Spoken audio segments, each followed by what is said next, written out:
Hello guys, this is How to Solution. In this video, we're going to show you how you can upload Spotify music from your mobile phone. At first, go to Play Store, search for the app called Anchor, and then install the app. Once it's installed, go into it and log in.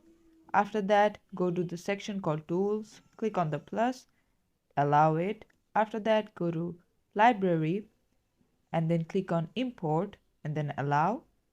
After that, go to the audio section and then whatever folder your song is saved to, and then click on it.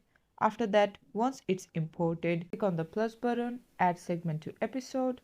After that, it will say publish and then give out the episode title. Let me title it to the name. And after that, say Harry Styles. And then it says customize, let's say season 1. And then let's just name it episode 2 and then publish now. You can do whatever you want to. After that, it says ready to publish. Click on that and then your video will automatically be uploaded.